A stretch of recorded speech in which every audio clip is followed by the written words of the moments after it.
নমস্কার বন্ধুরা, Bhadreswar study centre চ্যানেলে তোমাদের স্বাগতম। রেলওয়ে গ্রুপ ডি নিয়োগ 2024। যারা যারা রেলওয়ের অ্যাসপিরেন্ট আছো, যারা যারা রেলের জন্য নিজেকে তৈরি করছো, তাদের প্রত্যেকের জন্য এই ভিডিওটা কিন্তু খুবই ইনফরমেটিভ একটি ভিডিও, যেখানে তোমাদের শূন্যপদ প্রায় 35,000 শূন্যপদে রেলওয়ের গ্রুপ ডিতে নিয়োগ করা হবে। সম্পূর্ণ বিস্তারিত তথ্য এবং তোমরা কবে থেকে আবেদন করতে পারবে তার সাথে সাথে প্রয়োজনীয় যাবতীয় তথ্য অর্থাৎ A to Z সম্পূর্ণ তথ্য এই ভিডিওর মাধ্যমে তোমরা পেতে চলেছ। ভিডিওটা কিন্তু খুবই ইনফরমেটিভ হতে চলেছে, তো প্রত্যেকটি স্টেপ ফলো করো, তাহলে তোমরা কমপ্লিট ইনফরমেশন পাবে। তো মূল ভিডিওতে যাওয়ার আগে প্লিজ একটাই রিকোয়েস্ট, চ্যানেলটাকে অতি অবশ্যই সাবস্ক্রাইব করে বেল আইকন অল করে রেখো এবং ভিডিওটাতে এখনই একটা লাইক করে দাও। তো চলো মূল ভিডিওতে চলে যাচ্ছি। তো বন্ধুরা, আমি স্লাইডটা ওপেন করে নিয়েছি। রেলওয়ে গ্রুপ ডি রিক্রুটমেন্ট 2024 খুবই গুরুত্বপূর্ণ ভিডিও। প্রত্যেকটা স্টেপ দেখো, প্রত্যেকটা স্টেপেই কিন্তু তোমরা ইনফরমেশন পাবে এবং সবকটি ইনফরমেশন কিন্তু খুবই গুরুত্বপূর্ণ ইনফরমেশন, ঠিক আছে? তো এর পরবর্তী যেটি বলা হচ্ছে সেটি হচ্ছে পোস্ট। এখানে বিভিন্ন পোস্ট আছে, তোমরা জানো গ্রুপ ডির অন্তর্গত যে পোস্টগুলো হয়, যেমন হচ্ছে হেল্পার। আমি পোস্ট রিলেটেড আলাদা স্লাইড আছে, সেখানে আমি তোমাদের দেখাচ্ছি। তারপরে হচ্ছে তোমাদের পয়েন্টম্যান, তারপরে হচ্ছে ট্র্যাকম্যান, এইসব বিভিন্ন পোস্ট কিন্তু আছে। তারপরে টেকনিক্যাল বা নন টেকনিক্যাল বিভিন্ন পোস্ট আছে, সব পোস্ট রিলেটেড তোমাদের বলবো এবং কি যোগ্যতা প্রয়োজন সেটাও তোমাদের বলবো। আচ্ছা, এখানে দেখো যোগ্যতার ব্যাপারটা এখানে যেটা বলা আছে সেটি হচ্ছে মাধ্যমিক অথবা ITI অথবা ন্যাশনাল অ্যাপ্রেন্টিস সার্টিফিকেট। এবার তোমাদের এইটা দেখে তোমার মনে হতে পারে যে স্যার এখানে মাধ্যমিক যোগ্যতা তো থাকলে শুধু চলবে না, মাধ্যমিকের সঙ্গে তো ITI প্রয়োজন, মাধ্যমিকের সঙ্গে তো ন্যাশনাল অ্যাপ্রেন্টিস সার্টিফিকেট প্রয়োজন, তাহলে এখানে মাধ্যমিক কেন? তো মাধ্যমিক যোগ্যতা যাদের আছে তারাও আবেদন করতে পারবে।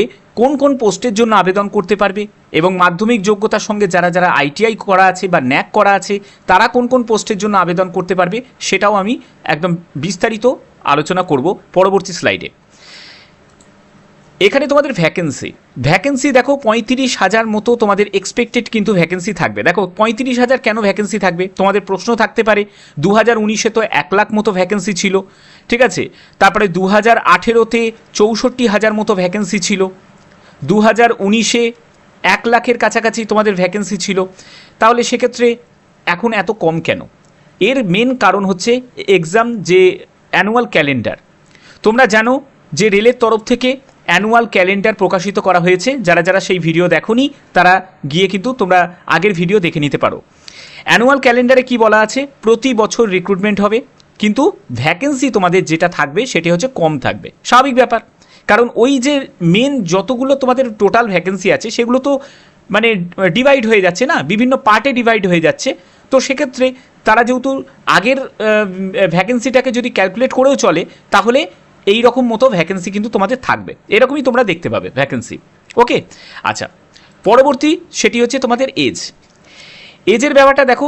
18 থেকে 36 বছর, তোমার যদি বয়স 18 থেকে 36 বছরের মধ্যে হয় এবং তুমি যদি EWS ক্যাটাগরি থেকে বিলং করো তাহলে অবশ্যই তুমি আবেদন করতে পারবে, কিন্তু তোমাকে এজ ক্যালকুলেট করতে হবে 1/7/2024 হিসাবে। ওকে, এখানে তোমাদের এই যে 18 থেকে 36 এটা কেন হলো? 18 থেকে 36 কেন হলো? কারণ 2019-এ তোমাদের লাস্ট গ্রুপ ডির ভ্যাকেন্সি বেরিয়েছিল, সেখানে কত ছিল? 18 থেকে 33 বছর। আর তোমরা জানো এবার কিন্তু তোমাদের ওয়ান টাইম এজ রিল্যাক্সেশন দেওয়া হয়েছে। এটা প্রত্যেক ওভারেজে যারা ক্যান্ডিডেট আছে, যাদের এই বছরটা লাস্ট সুযোগ, তাদের জন্য একটা বড় অপরচুনিটি। ভালো করে পরিশ্রম করো, এই চাকরিটা তোমাদের হবেই। তো সেখানে তোমাদের 3টে বছর আরও যুক্ত হয়েছে, অর্থাৎ বয়স হয়ে গেল 18 থেকে 36 বছর। ওকে, এখানে যারা যারা SC/ST ক্যাটাগরি থেকে যারা আছো তারা বয়সে কিন্তু আরও 5 বছর রিল্যাক্সেশন পাবে, অর্থাৎ তাদের বয়স 18 থেকে 41 বছরের মধ্যে হলে আবেদন করতে পারবে। যারা OBC ক্যাটাগরি থেকে আছো তাদের ক্ষেত্রে 18 থেকে 39 বছর বয়স। ওকে, আচ্ছা, এর পরবর্তী যেটি বলা হচ্ছে সেটি হচ্ছে তোমাদের বেতন হচ্ছে 24,250 টাকা মতো তোমাদের বেতন ইনিশিয়ালি পজিশানে তোমাদের থাকবে। লেভেল 1 যে ক্যাটাগরি সেই অনুযায়ী তোমরা সপ্তম পে কমিশন হারে 24,250 টাকা তোমরা জয়েনিংয়েই কিন্তু তোমরা বেতনটা পাবে।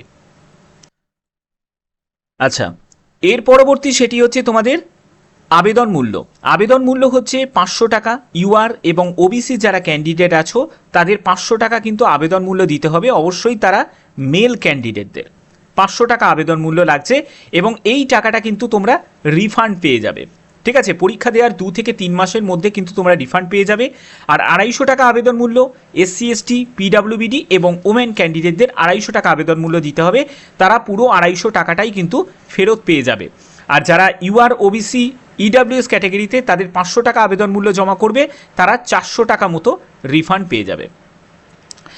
আবেদন করতে গেলে তোমাদের এই যে অফিসিয়াল ওয়েবসাইট দেখতে পাচ্ছ, এই ওয়েবসাইট থেকে কিন্তু তোমাদের আরআরবি, যে আরআরবিতে তুমি আবেদন করতে চাও সেই আরআরবি চুজ করে তোমাদের আবেদন করতে হবে।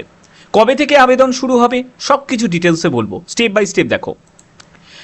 এখানে তোমাদের রিক্রুটমেন্ট প্রসেস কি থাকবে দেখো।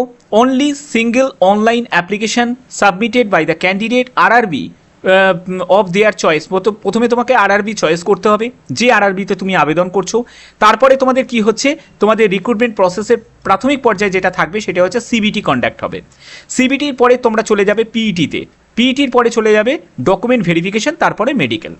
ওকে, প্রত্যেকটা স্টেপ কিন্তু গুরুত্বপূর্ণ, কিন্তু তোমাদের সিবিটিতে যে নাম্বারটা তোমরা পাবে এই নাম্বারটাই কিন্তু তোমাদের ফাইনাল মেরিট তৈরি করতে সহায়তা করবে। ঠিক আছে, ওকে। আচ্ছা, পরবর্তী স্লাইডে যাচ্ছি। পরবর্তী হচ্ছে তোমাদের সিবিটি 1-এ তোমাদের পরীক্ষাটার কি কি সিলেবাস থাকবে, কোন সেকশন থেকে কত নম্বরে তোমাদের কোশ্চেন থাকবে সেটা একবার দেখে নাও। ম্যাথামেটিক্সে 25টা কোশ্চেন থাকবে 25 মার্কসের। তারপরে জেনারেল অ্যাওয়ারনেস অ্যান্ড কারেন্ট অ্যাফেয়ার্সের ওপর থাকবে 20টা কোশ্চেন 20 মার্কসের। তারপরে জেনারেল ইন্টেলিজেন্স অ্যান্ড রিজনিংয়ে থাকবে 30 কোশ্চেন 30 মার্কসের। তারপরে হচ্ছে জেনারেল সায়েন্সের ওপর থাকবে 25টা কোশ্চেন 25 মার্কসের, অর্থাৎ তোমাদের টোটাল 100 কোশ্চেন থাকবে 100 মার্কসের তোমাদের কিন্তু পরীক্ষাটি হচ্ছে, যার জন্য তোমরা সময় যেটা পাচ্ছ 90 মিনিট সময় পাচ্ছ। আর যারা পিডাব্লিউবিডি ক্যান্ডিডেট আছো তারা 2 ঘন্টা সময় পাচ্ছে।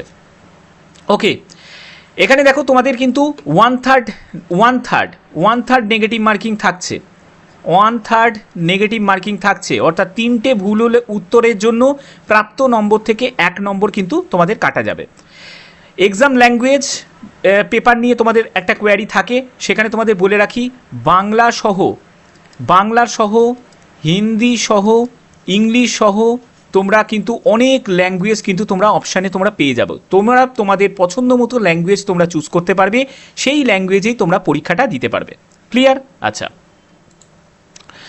এখানে দেখো তোমাদের সিলেবাসের টাইপ।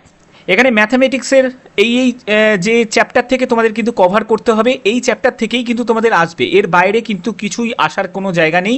এরকম চ্যাপ্টার থেকে কিন্তু তোমাদের আসবে।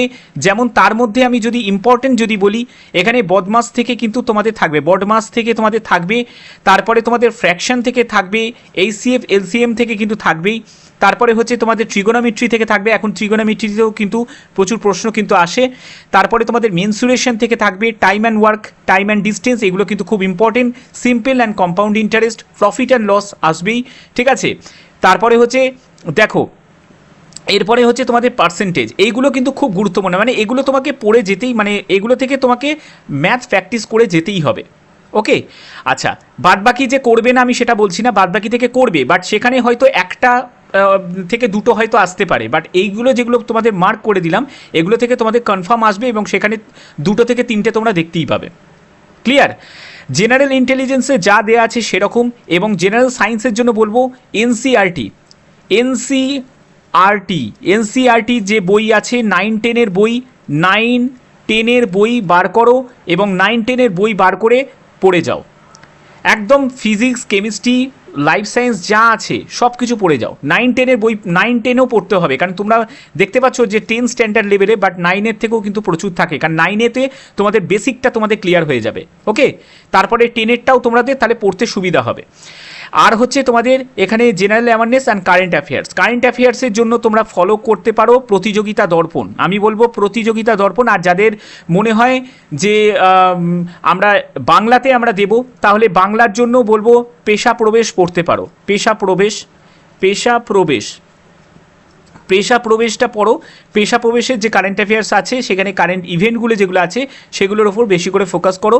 আর জেনারেল অ্যাওয়ারনেসের জন্য আমি বলছি সেটা হচ্ছে মনোহার পাণ্ডের বই পড়তে পারো। তারপরে হচ্ছে তোমরা যদি তোমাদের কোনো WBCS এর যদি কোনো বই থাকে সেখানে যদি জিকে কোশ্চেন অ্যান্সারের বই থাকে সেটা তোমরা পড়তে পারো, ঠিক আছে। তারপর RS আগরওয়ালের একটা বই আছে যারা জেনারেল অ্যাওয়ারনেসের জন্য, সেই বইটাও কিন্তু তোমরা স্টাডি করতে পারো, ঠিক আছে। তাহলে এগুলো ক্লিয়ার হয়ে যাবে। আর ম্যাথামেটিক্সের জন্য তোমাদের বই আমি বলে দিচ্ছি, ম্যাথামেটিক্সের জন্য তোমাদের কোন বই পড়তে হবে, RS আগরওয়াল থেকে ম্যাথ প্র্যাকটিস করো। আর কোনো কিছু আর করার কোনো প্রয়োজন নেই, RS আগরওয়াল করে যাও, হয়ে যাবে।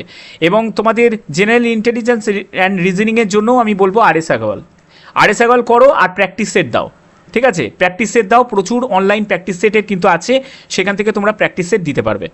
চলো পরবর্তী স্লাইডে চলে যাচ্ছি।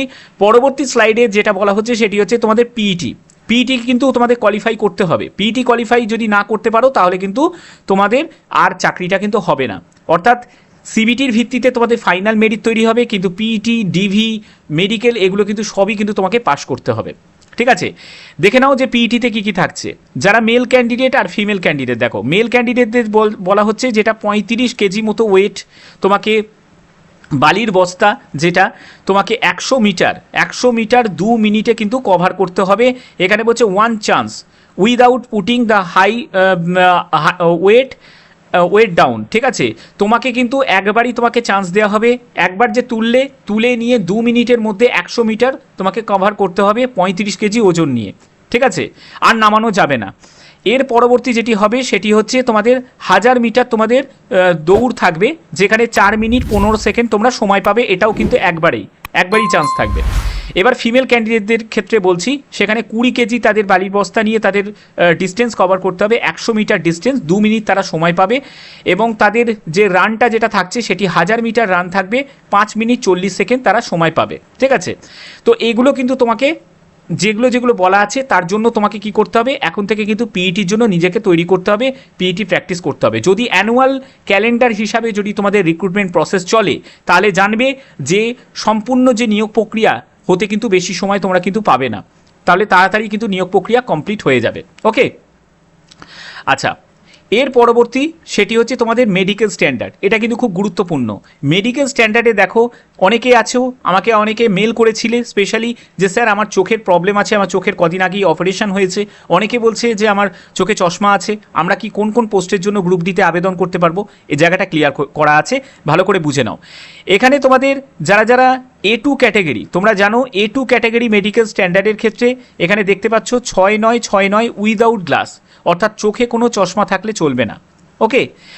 এরপরে কি হচ্ছে, তাদের কিন্তু colour vision, binocular vision, night vision, mesopic vision এইসব কিন্তু টেস্ট হবে। B1 ক্যাটাগরির যারা মেডিকেল স্ট্যান্ডার্ড আছে তাদের ক্ষেত্রে দেখো 6-9-6-12, মানে একটি চোখে 6-9, একটি চোখে 6-12, উইথ অর উইদাউট গ্লাস, চোখে চশমা পরে অথবা না পরে, কিন্তু 4 ডায়োপ্টারের বেশি কিন্তু হলে হবে না। মানে তোমরা 4 ডায়োপ্টার কীভাবে চেক করবে, কোনো চশমার দোকানে চলে যাবে, সেখানে গিয়ে তোমাদের চশমার যে লেন্সের যে পাওয়ারটা সেটা কিন্তু চেক করা হবে, গ্লাসের পাওয়ারটা, সেটা যদি 4 ডায়োপ্টার এক্সিট করে যায় তাহলে কিন্তু হবে না, ঠিক আছে। এই B1 ক্যাটাগরির জন্য তুমি আবেদন করতে পারবে না, B1 ক্যাটাগরি পোস্টে আবেদন করতে পারবে না, ঠিক আছে। 0.6 হচ্ছে উইথ অর উইদাউট গ্লাস, এটা নিয়ার ভিশনের ক্ষেত্রে। এবং এখানেও কিন্তু colour vision, binocular vision, night vision এবং মেসোফিক ভিশন কিন্তু হবে, ঠিক আছে। এরপরে হচ্ছে B2 ক্যাটাগরির ক্ষেত্রে দেখো 6-9-6-12 উইথ অর উইদাউট গ্লাস, এখানেও কিন্তু 4 ডায়োপ্টার কিন্তু লেন্সের দেওয়া হয়েছে। এবং এখানে কিন্তু তোমার শুধুমাত্র বাইনোকুলার ভিশন টেস্ট হবে, অর্থাৎ যাদের কালার ভিশনের যাদের সমস্যা আছে তারা কিন্তু B2তে আবেদন করতে পারো, ওকে। এরপরে হচ্ছে C1 হচ্ছে একটু লো ক্যাটাগরি মেডিকেল স্ট্যান্ডার্ড, এর থেকেও লো আছে C2 category, but C2 category group ডির মধ্যে নেই, এটা NTBCতে আছে। এখানে C1 হচ্ছে সর্বনিম্ন ক্যাটাগরি, যেটি গ্রুপ ডির ক্ষেত্রে, যেখানে হচ্ছে তোমরা দেখতে পাচ্ছ এখানে অনেকটাই কিন্তু ছাড় আছে, যেটা 6-12-6-18, একটি চোখে 6-12, একটি চোখে 6-18 হলে হবে। এখানে উইথ অর উইদাউট গ্লাস, অর্থাৎ চোখে চশমা পরে অথবা না পরে এই দৃষ্টিশক্তি থাকতে হবে। এখানে 0.6 এটা নিয়ার ভিশন। এবং সবথেকে বড় কথা, এখানে কোনো ডায়োপ্টারের কথা কিন্তু কোনো মেনশন করা নেই, অর্থাৎ যে কোনো চশমার পাওয়ারেই কিন্তু এখানে অ্যালাউ আছে, ঠিক আছে। এখানে পরবর্তী যেটি বলা হচ্ছে ক্লোজ ওয়ার্ক ইজ রিকোয়ার্ড, অর্থাৎ পড়তে পারলেই, মানে যে কোনো তোমাদের একটা কিছু পড়তে দেবে, সেটা কিন্তু তোমরা যদি পড়তে পারো তাহলেই কিন্তু তোমাদের পাশ করিয়ে দেওয়া হবে C1 ক্যাটাগরিতে। ঠিক আছে, মেডিকেল স্ট্যান্ডার্ড কিন্তু খুব গুরুত্বপূর্ণ, এর জন্য এই জায়গাগুলো ভালো করে বুঝে নাও। এরপরে দেখো তোমাদের অনেকের আছে যেটা ল্যাসিক সার্জারি বা এনি আদার সার্জারি, তোমার যদি চোখে কোনো সার্জারি করা থাকে তাহলে এই পোস্টগুলোতে আবেদন করতে পারবে না, A2, B1 এবং B2। ঠিক আছে, এইখানে কিন্তু তোমরা আবেদন করতে পারবে না, বাদবাকি C1 এবং C2-র জন্য সবসময় দরজা খোলা আছে যাদের যাদের ল্যাসিক সার্জারি বা অন্য কোনো সার্জারি করা আছে। আমি একটা স্পেশাল তোমাদের সার্জারি রিলেটেড একটা আলাদা করে ভিডিও আমি দেবো, যারা যারা চাও সার্জারি বা ল্যাসিক সার্জারি রিলেটেড যাদের সমস্যা আছে তারা যদি আলাদা করে ভিডিও চাও আমাকে বলবে। আমি মেডিকেল স্ট্যান্ডার্ড রিলেটেড যখন ভিডিওটা করব, মানে গ্রুপ ডি এনটিপিসি রিলেটেড, সেখানে মেডিকেল স্ট্যান্ডার্ডে মেডিকেলে কী হয়, ঠিক আছে, সেটা হচ্ছে মানে ইসিজি থেকে শুরু করে প্রত্যেকটা যা যা মেডিকেলে হয় সব কিছু তোমাদের ডিটেলসে একদম ছবির আকারে আমি বোঝাবো।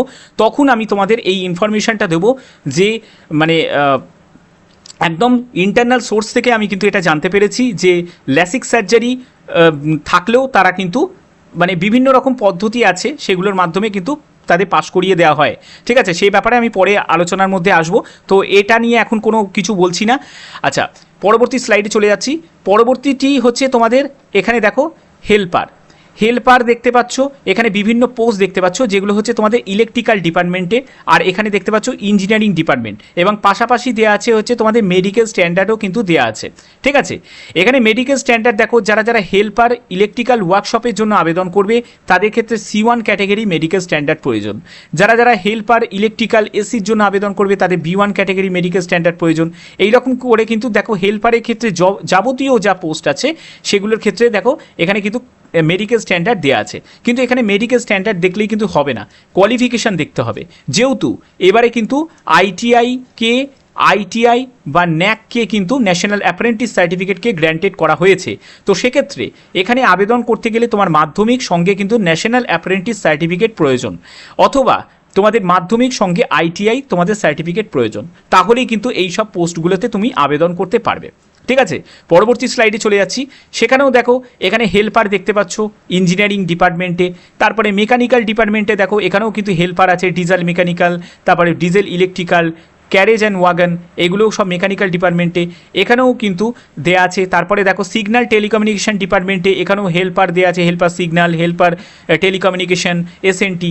কিন্তু এখানেও কিন্তু সেই যোগ্যতা, অর্থাৎ মাধ্যমিক থাকতে হবে, সঙ্গে তোমাদের আইটিআই থাকতে হবে, আবার মাধ্যমিক থাকতে হবে, সঙ্গে তোমাদের ন্যাশনাল অ্যাপ্রেন্টিস সার্টিফিকেট থাকতে হবে। ঠিক আছে, অর্থাৎ যারা যারা শুধুমাত্র যারা মাধ্যমিক পাশ করেছো, অনলি মাধ্যমিক, তারা কিন্তু এখানে আবেদন করতে পারবে না।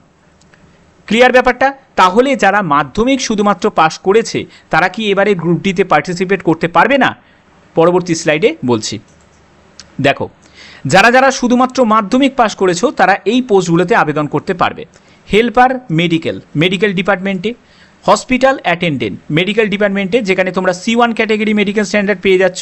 অ্যাসিস্ট্যান্ট পয়েন্টসম্যান, ভালো কিন্তু ভ্যাকেন্সি থাকে অ্যাসিস্ট্যান্ট পয়েন্টসম্যানে। ঠিক আছে, তারপরে হচ্ছে গেটম্যান, যেটা হচ্ছে ট্রাফিক ডিপার্টমেন্টে, তারপরে হচ্ছে পোর্টার, হামাল, তারপরে সুইপার কম্পোর্টার, এগুলো যেখানে তোমাদের যোগ্যতা মাধ্যমিক, যাদের শুধুমাত্র মাধ্যমিক যোগ্যতা আছে তারাও আবেদন করতে পারবে, অথবা যাদের আইটিআই করা আছে তারাও আবেদন করতে পারবে, অথবা যাদের ন্যাশনাল অ্যাপ্রেন্টিস সার্টিফিকেট করা আছে তারাও আবেদন করতে পারবে।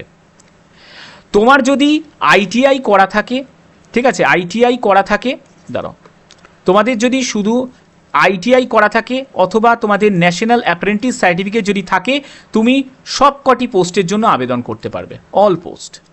ঠিক আছে, আর তোমার যদি শুধুমাত্র 10th পাস করে থাকো, হ্যাঁ, তাহলে সেক্ষেত্রে তোমরা এই যে দেখতে পাচ্ছ 5টি পোস্ট, 5 পোস্ট, তোমরা এই 5টা পোস্টেই কিন্তু আবেদন করতে পারবে। আসলে আরও কিন্তু পোস্ট ছিল, বাট অনেক পোস্ট কিন্তু সারেন্ডার করেছে রেলের তরফ থেকে। ঠিক আছে, রেল মিনিস্ট্রির তরফ থেকে কিন্তু অনেকগুলো পোস্ট কিন্তু সারেন্ডার করেছে, যার সারেন্ডার করার জন্য কিন্তু এই ফলটা তোমাদের ভুগতে হচ্ছে। না হলে এখানে কমসে কম তোমরা আরও হয়তো 8টা থেকে 9টা কিন্তু তোমরা পোস্ট কিন্তু আরও দেখতে পেতো, সেই পোস্টের নিশ্চয়ই আরও ভ্যাকেন্সি হতো। ঠিক আছে, তো এটা হয়েছে, আর কিছু করার নেই।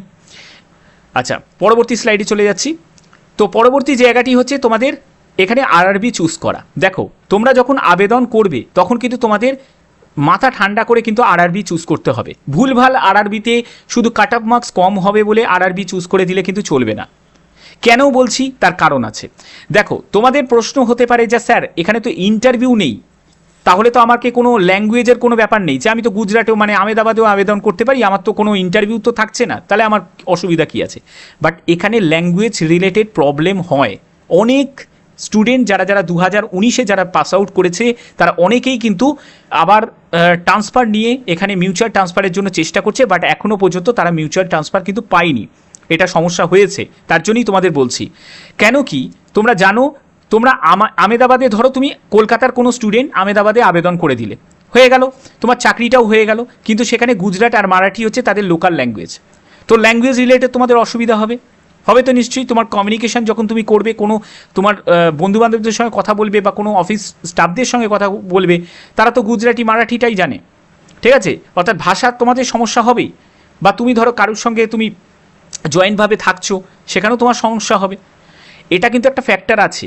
বাট যারা তুমি ধরো কলকাতার, মানে তুমি কলকাতা আরআরবিতে আবেদন না করে তুমি ধরো গুয়াহাটিতে আবেদন করেছো, গুয়াহাটি আরআরবিতে তুমি এখানে এনএফআরে তুমি আবেদন করেছো, তো এখানে দেখতে পাচ্ছ বেঙ্গলি আছে, কারণ প্রচুর পরিমাণে যারা আসামিজ আছে তারা কিন্তু অনেক বাংলাও জানে, তারা আসামিজ ল্যাঙ্গুয়েজও আছে, তাদের মণিপুরি ল্যাঙ্গুয়েজও জানে, তাদের ক্ষেত্রে কোনো অসুবিধা কিন্তু হবে না। অনেকেই আছে গুয়াহাটিতে যারা আমাদের পশ্চিমবঙ্গে, তারা অনেকে গুয়াহাটিতে গিয়ে থাকে, তাও অসুবিধা কিছু হয় না, এখানে কোনো সমস্যা কিন্তু হবে না। বা তুমি ধরো তুমি রাঁচি জোনে তুমি আবেদন করলে, সেখানেও তুমি বেঙ্গলি ল্যাঙ্গুয়েজ দেখতে পাচ্ছ, কোনো অসুবিধা হবে না। মেন বিষয়বস্তু হচ্ছে যে তোমাদের এই ব্যাপারটা কিন্তু খেয়াল রাখতে হবে। বা ভুবনেশ্বরে তুমি আবেদন করেন, ভুবনেশ্বরেও এখন অনেকে আছে যারা ইস্ট কোস্ট রেলওয়েতে আবেদন করে, সেখানে কোনো অসুবিধা। কিন্তু এমন একটা জায়গা তুমি করলে যে একটা সাউথের দিকে করে দিলে, সেখানে কিন্তু তোমার এই কমিউনিকেশন ব্যাপারটা কিন্তু একটু সমস্যা কিন্তু ক্রিয়েট হতে পারে। বাদবাকি তোমাদের আবেদন করা বা জোন সিলেক্ট করা বা আরআরবি সিলেক্ট করা সম্পূর্ণ তোমাদের ব্যক্তিগত ব্যাপার। এটা আমি আমার নিজের মতামত দিলাম, ঠিক আছে? ওকে, আচ্ছা। তো এখানে তোমাদের মানে পরীক্ষা বা তোমাদের নোটিফিকেশানটা কবে প্রকাশিত করা হবে? নোটিফিকেশান প্রকাশিত করা হবে, এখানে তোমরা দেখতে পাচ্ছ অ্যানুয়াল ক্যালেন্ডার অনুযায়ী যেটা জানানো হয়েছে সেটা হচ্ছে অক্টোবর থেকে ডিসেম্বরের মধ্যে তোমাদের লেভেল 1-এর কিন্তু নোটিফিকেশান প্রকাশিত করা হবে। যদি তোমরা সোজা সাপটা যদি জানতে চাও যে নোটিফিকেশান কবে এক্স্যাক্টলি বেরোবে, আমি এটা বলতে পারি, তোমরা একটা জানো যে যখনই কোনো নোটিফিকেশান ফুল নোটিফিকেশান বেরোয় তার আগে কিন্তু একটা একটা ইনডেন্ট কিন্তু একটা নোটিশ কিন্তু বেরিয়ে যায়, মানে একটা শর্ট নোটিশ কিন্তু বেরিয়ে যায়, একটা শর্ট নোটিশ কিন্তু বেরিয়ে যায়, ঠিক আছে? সেটা এমপ্লয়মেন্ট নিউজ বা বিভিন্ন মাধ্যমে কিন্তু তোমাদের একটা শর্ট নোটিশ বেরিয়ে যাবে, এবং তোমাদের ফুল নোটিফিকেশানটা তোমরা দেখতে পাবে অক্টোবরের নয়, এটা দেখতে পাবে তোমরা নভেম্বরে, তোমরা দেখতে পাবে, মানে নভেম্বরের তোমাদের আবেদন কিন্তু শুরু হবে, মানে ওই অক্টোবর থেকে নভেম্বরে, মানে অক্টোবরের যদি লাস্টের দিকে হয়, এক্স্যাক্টলি বলতে গেলে অক্টোবর থেকে নভেম্বরের মধ্যে তোমরা কিন্তু ফুল নোটিফিকেশানটা দেখতে পাবে, মানে আবেদনও তখন তোমাদের শুরু হয়ে যাবে। এবং তোমরা যে শর্ট নোটিশটা দেখতে পাবে সেটি অক্টোবরের ফার্স্টের দিকে তোমরা শর্ট নোটিশটা তোমরা দেখতে পাবে, ঠিক আছে? অর্থাৎ তোমাদের ভ্যাকেন্সি এই বছরই বেরোচ্ছে। যারা যারা এই ধোঁয়াশার মধ্যে আছো যে ভ্যাকেন্সি বেরোবে না, এটা ফালতু একটা অ্যানুয়াল ক্যালেন্ডার, অনেকে আমাকে একটা কমেন্ট করেছিলে যে এরকম কোনো ভ্যাকেন্সি কোনো বেরোবে না। দেখো সবই কিন্তু স্টেপ বাই স্টেপ বেরোচ্ছে। তুমি যদি এখনও পর্যন্ত ভেবে রাখো যে ভ্যাকেন্সি বেরোবে না, এনটিপিসি হবে না, কিছুই হবে না, তো এই ধারণা তোমার ভ্রান্ত। যারা তোমার থেকে এগিয়ে যাওয়ার তারা ঠিকই এগিয়ে যাবে, তারা এখন থেকে প্রস্তুতি শুরু করে দিয়েছে এবং তারা রীতিমতো তাদের টার্গেটটাও ফিক্স করে নিয়েছে।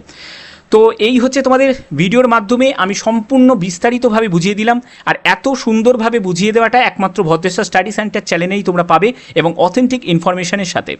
তো যদি ভিডিওটা ভালো লাগে অতি অবশ্যই ভিডিওটাতে একটি লাইক করবে, চ্যানেলটাকে কিন্তু সাবস্ক্রাইব করে অবশ্যই বেল আইকন অল করে রাখবে এবং বেশি বেশি করে শেয়ার করবে। তো এখনের মতো এটুকুই, টাটা।